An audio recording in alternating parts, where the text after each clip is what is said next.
Now we're going to talk about cutting our parsley for our lasagna.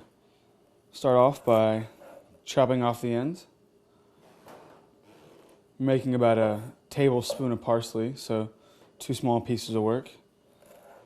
Make sure you get the rest of the stem off of there. We just want the end pieces.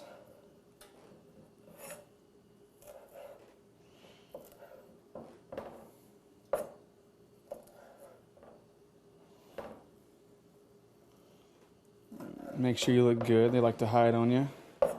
So hard to see.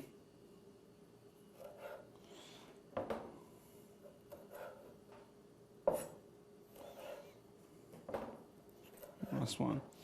What you do is just want to crump it together. Just make a couple passes through. We just want to break it down a little bit.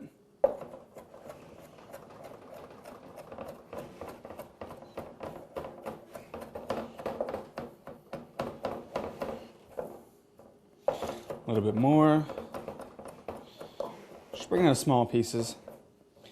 And then go ahead and put this to the side.